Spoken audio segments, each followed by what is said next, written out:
Hi, welcome to Chad's Silversmithing. Before we get too far into the video, if you wouldn't mind hitting the like button, that really helps to get my channel promoted, and I do appreciate that immensely. I also love it when people leave comments, so if you have a question about the video, a suggestion for a video, maybe you want to tell me how you do things, or if you just want to say hi, those are all great, and I do appreciate the comments as well. So, if you're like me, you're a little distressed about the price of silver being as high as it is right now, and so it's a little challenging when it's above $30 an ounce, and last I looked it was 36 something today, which is pretty expensive for me. So then I start looking at some of the supplies that I already have, and one of the things that I always have a little bit of is some scrap. And so in a time when it may be a little more challenging to order supplies because of the price of silver, you might as well use some of your scrap to make some interesting designs. So I'm going to make 3 different scrap rings today. A while back I did 3 different scrap pieces where I did mostly kind of hole punch out things. Today we're not going to do that, but I've come up with some designs based on some pieces of scrap that I found, and I think it'll be some cool, fun projects. Of course, the nature of scrap being random little pieces, these are certainly not the only ways you could go with scrap. But we'll give these a try and see how they turn out. Before we do that, I'd like to thank some people. My patrons over on Patreon are my core group of supporters. They're a marvelous group of people who provide me not only financial support, but also have created this really nice atmosphere and environment over there, and it's a great community. I really enjoy getting to talk to people with similar interests as me, so it's nice. The other group is my YouTube subscribers, and we just passed 21,700 subscribers. We're almost 21,800 subscribers, which is awesome. Thank you for that. I do appreciate that, and I love the comments that you leave, and I do also appreciate the kind contributions like the buy me a coffees, the super thanks, and people who buy my merch or my ebooks. Those things really help keep the cost down for me, so I can continue to provide these kind of videos. So thanks for that, and thanks for being cool people. Alright, well, let's get started on these 3 different scrap projects. This is one of my design idea sketchbooks that you can get on my merch store. This particular version has a useful chart on the back. It has wire gauges to inches to millimeter conversion chart, which I use pretty frequently. Some of the other models have different charts on the back. But the feature that I like the most about these is the little grid pattern in the background. It's kind of like graph paper, but not as obtrusive. And so it helps me to draw things up a little better, since drawing is not my primary skill, as you probably can tell. But it's a great way to keep track of all your projects and the things you've done in the past. I know I've gone back and revisited a number of things that I've done since I started cataloging stuff like this, and it's really convenient. So get yourself 1 or 2 of those. Here's today's projects. You can see I have this pile of scrap over here. I fished out some usable pieces out of some of my scrap bin, and there's lots more in there too, but I think I probably have enough for what I'm going to do today. We'll see. If not, I can dig around a little bit more. But the first one I wanted to do, I found this piece of 24 gauge sheet. It was a sterling strip that I bought a long time ago, and I didn't even realize I had any of that left. And it was in the scrap bin. So I cut myself a piece that's going to produce about a size 7 or 8 ring. I don't remember what I measured for, maybe an 8. Maybe a 7.5, I don't remember. But I thought it would be fun, since one way you can utilize scrap is to melt it into little silver balls. I really like the look of flattening the silver balls because you get these nice little pretty round discs. And so I thought I'd make a whole bunch of different sized balls out of some scrap wire and flatten them out with my chasing hammer. And then after I make this into a band, I'll solder them to the outside so that they kind of have kind of a random pattern with various sizes all over here. And I think that should be kind of a fun one. Inevitably, someone's going to ask me along the way in the comments why I didn't just do it while it was flat. And the reason is because I'm going to be adding some significant amount of thickness to this sheet by soldering those balls on, and it's not going to be consistent. So when you go to round it out, it's going to be really hard to round out once it's got these on there if you do it flat. So I think it'll be easier to solder them on after it's round. and then we can go from there. If I need to, and I don't think I probably will, I can slightly curve these a little bit so that they match the curve of the thing. But I think they're small enough where I won't have to do that probably. So 24 gauge sheet is about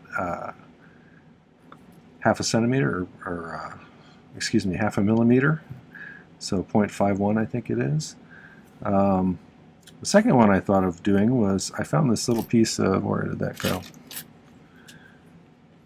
This piece of low dome half round number 4, which is I think 5.9 millimeters, and it had this curve on it already, so I thought I could make a little moon out of that, I bet, if I cut it out like that, and maybe put a little ball to be another planet or something on the other side, and make kind of an open-ended ring where that kind of seats inside of there. I also had what was that band I was going to use for that? This piece of 10 gauge square that I flattened out in the rolling mill. I think that'll be long enough. We'll see when I do that. If not, I could always flatten it out a little bit more, or I could find a different piece. I probably have some other pieces here, but that's my goal to start with for that one. I think that will be pretty easy, and we'll just make that planet there as another silver ball. I have a lot of pieces of 14 gauge square wire because I use that a lot, and so I thought it might be kind of fun to make kind of a ring with little gaps going through it in various places, and so we'll see how that turns out. I think it'll be kind of fun and random. I'm going to try and make it as random as I can, but so we'll chop up some little square pieces and solder them together and make them into a band. Alright, so let's start by doing this one. I think let's go ahead and make this into a band.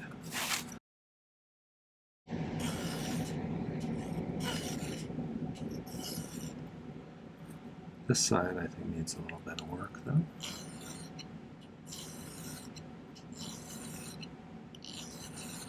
I rather like making stuff out of scrap because sometimes you can come up with some really fun pieces, and it's kind of a novelty when somebody, you know, pays you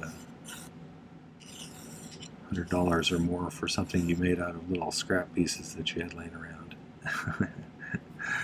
I get a little thrill out of that, I guess. Okay, so let's just kind of wrap this around here. Yeah, it's going to be about a 7.5 probably. If you haven't been to my channel before, I use primarily hard silver sheet solder.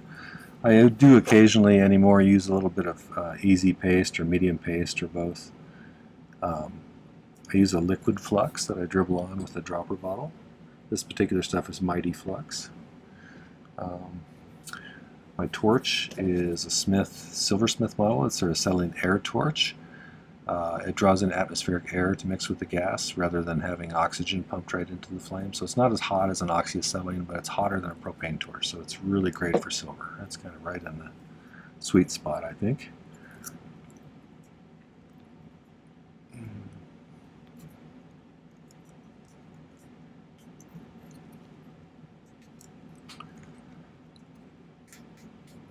Yeah, it's amazing how expensive silver has gotten lately. I thought about doing one of just other metals, making projects out of copper and brass and things.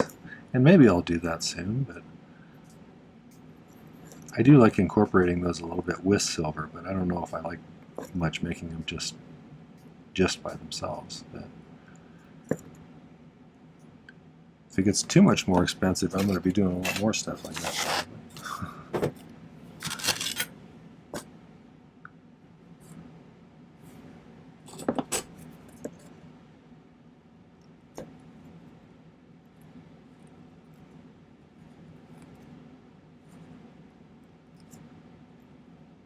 I don't work with gold, but it looks like gold is pretty insane too right now.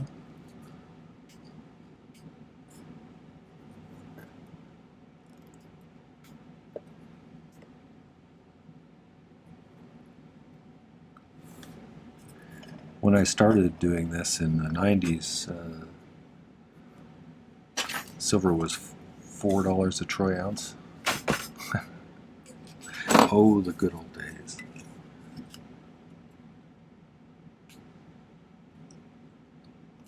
remember I used to get kind of bummed out when it got up to like 6.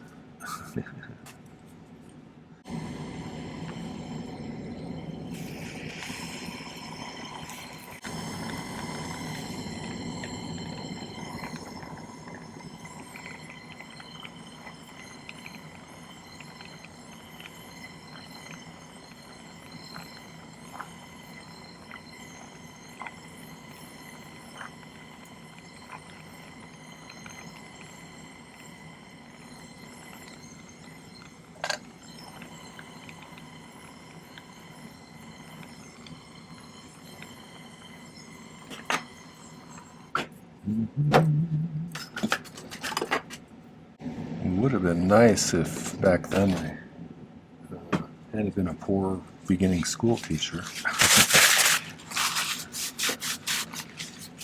Then I could have bought a whole bunch and stocked up. But what are you going to do?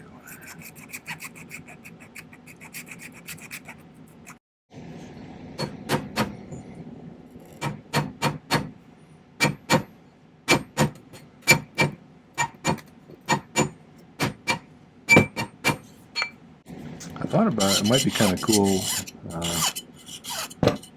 after you solder all these on to cut out all the spaces between them, as long as there's a connection going all the way around. I drew it where they're separated, but you wouldn't have to do that. So we got that. I'm going to set him to the side for a moment, and then let's make a few balls. I'm just going to chop up some of this miscellaneous stuff that I have. It's always easiest to make balls on charcoal blocks. Something about the way they reflect the heat makes nicer balls. Nobody wants weird looking balls. On some of the other pads, a lot of times it'll make sort of a concave bottom, which is not ideal when you're soldering things down.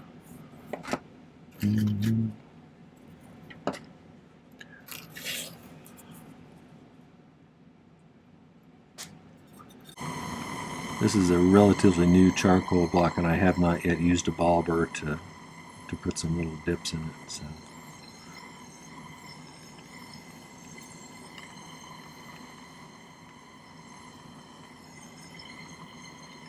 Oops.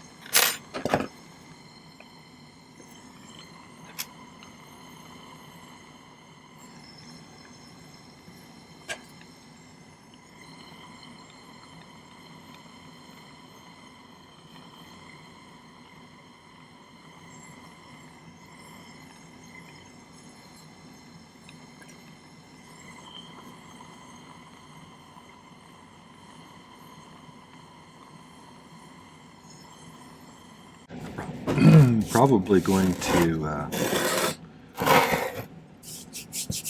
not make all of the balls I need in front of the camera because I'm doing 3 projects today, and so I'll do a few here and then I'll go off camera and make the rest, and then we can attach them to the outside of the band and see how that goes. This one is kind of going to be like the brick rings I made a long time ago, so if you're interested in seeing those, I thought those were pretty cool the way they came out, so I'll put a link up there to a video about it. That one's far enough back in the catalog where it doesn't get a lot of play anymore, but I always thought it was kind of a fun couple of rings. I did one with kind of a rough texture on the outside and one with smooth texture, and I liked them both, honestly. So okay, so for this, I find it, if you try and flatten out balls with a hammer, about 1/3 of the time they're going to go shooting off the table on you. Because they just want to do that. And if you don't hit them perfectly straight on, you're chasing partially flattened balls around everywhere. This way, if you do this, you can whack away and they'll usually stay in place pretty well.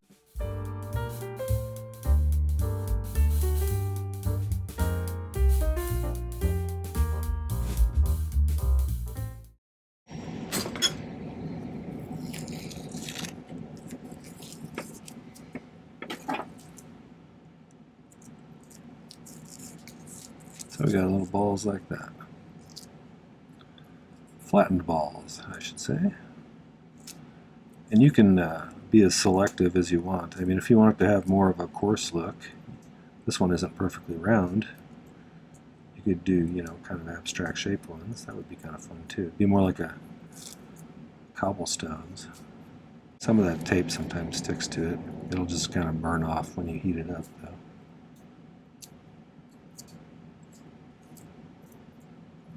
I think you could do a lot of variations on this one as well, like if you did kind of did a brushed finish in between them, or some kind of texture between them, like with sandblasting or pre-texturing it before you soldered them on, and then and polished the balls on the surface to be really smooth. That would look cool. Or you could do the opposite. You could get a high polish on the band, and then, you know, do kind of a coarse texture on these so they kind of stand out against it. Or you could oxidize it. So lots of different choices there. So I'm going to make a bunch more of these little balls in different sizes, and then I'll be back and we can start putting them on. Just did it again where I had the camera off. So I started to put some of these on here, but I was gonna do the rest off camera, but since we've already got some on here, I found a little cavity in this softer fiber pad, and what we've done is fluxed it. Now I'm taking some of these little balls that are flattened, and I have a bunch of solder here, and I'm going to pick it onto the back of those. You could also just set it on there, but I like pick solder because it speeds things up a little bit. So let's do that.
Okay, I'm just going to continue working my way around there, and I'll be back in a few. Okay, that took a while, but I got them all on there, I think. If I were you, just because you don't want to have one of these come off after you've got it all polished and everything and sell it to somebody, you know, be real careful to try and pry these flattened balls off, because every once in a while I get a cold solder joint because I didn't quite get things to the right temperature, and it's always nice to double check so that doesn't happen, you know. But I kind of like that. I think that's going to be a fun ring. So, and that's just made out of scrap silver, so that's pretty cool. So I'll throw him into the pickle for a little while longer, and let's do this other one. So I've got that piece of that flattened 10 gauge square. I actually flattened it a little bit further, so it was a little little skinnier and a little bit longer. I measured it out to be about the size I wanted, and when I was making balls earlier, I made an extra ball here. So if we can see that. So that's going to be on one end of this thing. So I'll curve that end a little bit, probably with a Dremel. And then we need to make that moon out of this piece. So I want to cut it with the saw, kind of like that, but also cut out a little kind of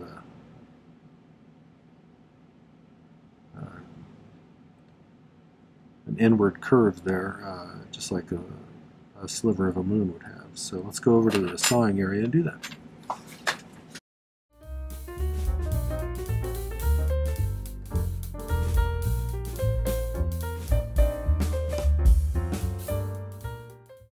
Okay, I got kind of a better shaped moon now and a pretty round planet. Let's get those soldered on.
Okay, I'll get that pickled up and we can start working on the third one.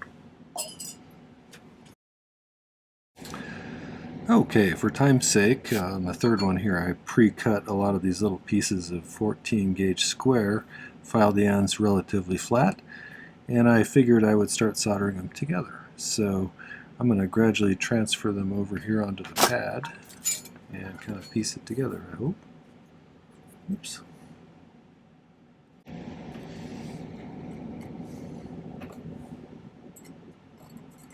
And it may not look exactly like I initially said it, but you know, what are you going to do? See how steady I am tonight. I'm not feeling super steady.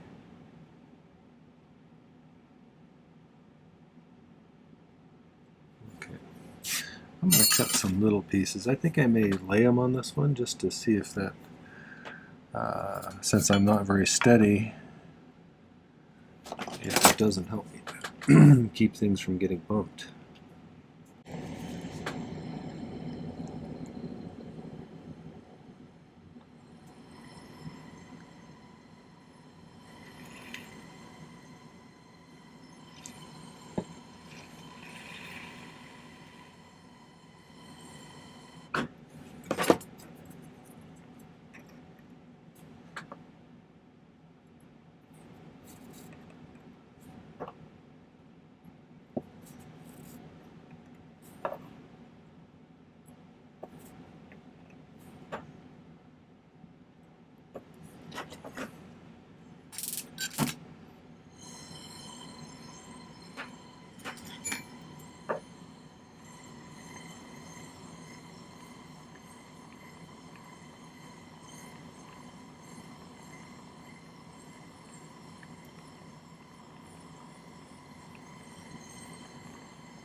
Well, let's give that a try.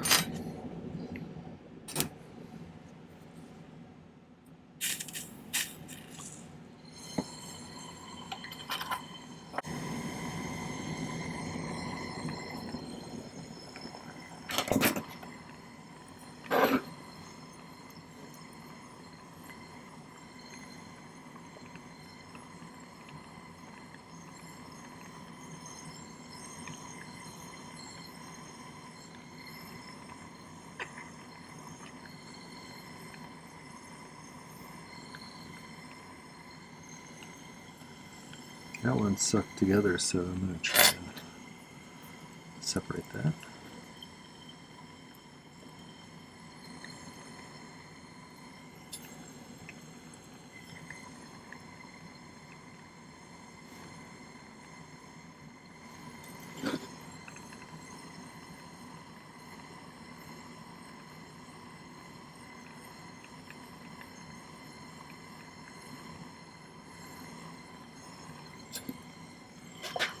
That one's going to try and pull together next to that one again, probably, so be a little careful about that.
That looks pretty good.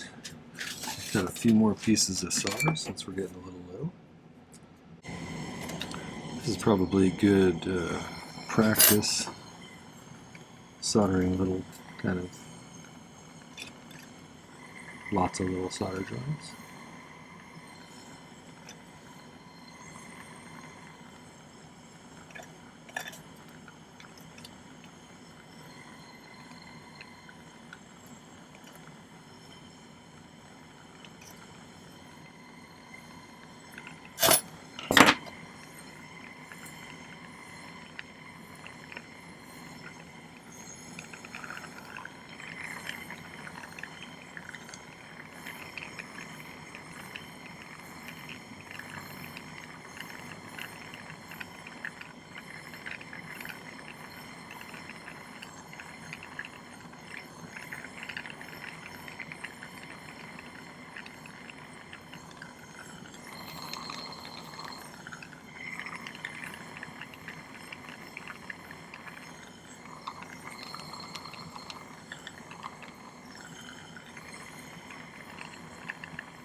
Okay, I'm going to gently try and bend this now. let's file off some of the excess side on this side.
So once I got these kind of where I want them to be, if you're worried about it and you think something's going to fall apart, you can always use a different kind of solder if you want.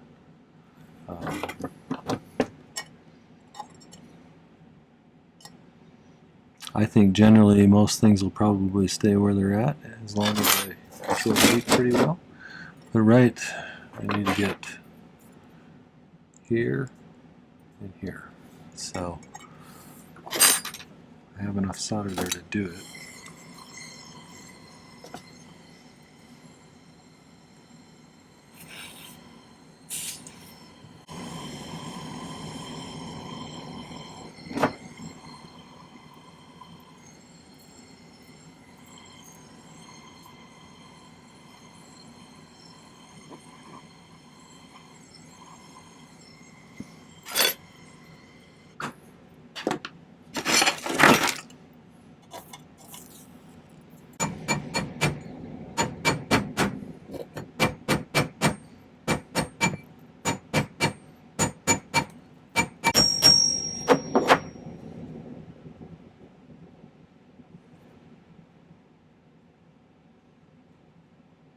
I think the final thing I would do before pickling this is take my file, make sure everything's all symmetrical.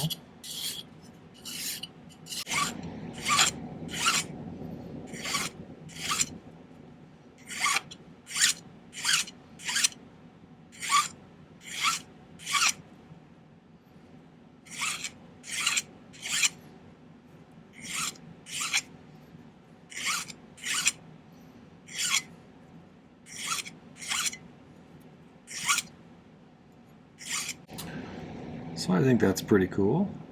You know, I'll probably do a little bit more refining with the rotary tool, get the inside all cleaned up, but let's let that pickle for a while and I'll come back and show you the final product when they're all polished up.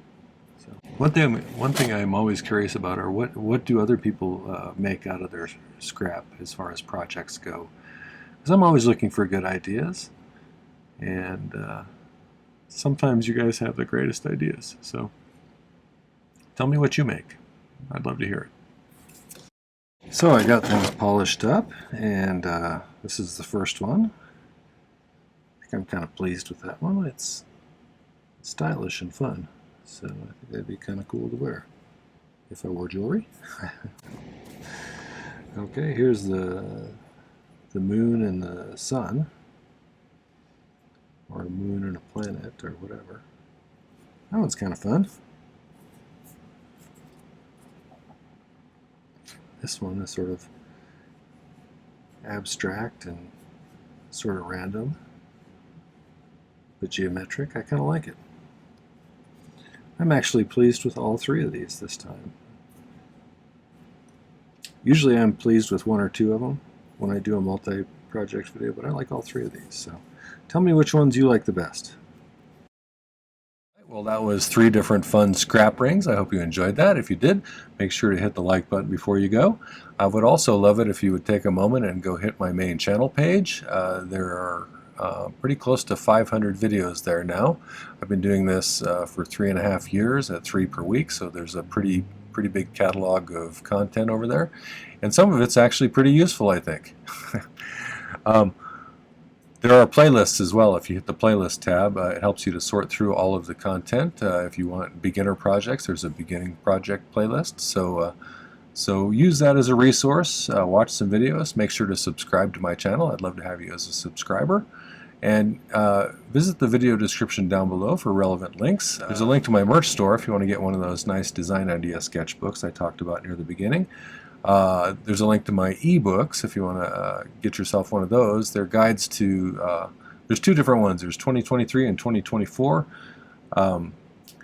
Each one is additional information as well as a link to each of the videos I did that year. It includes things like the initial drawing that I made, final picture of the product, list of materials you need, difficulty rating, and additional information that I thought about as I was doing the project.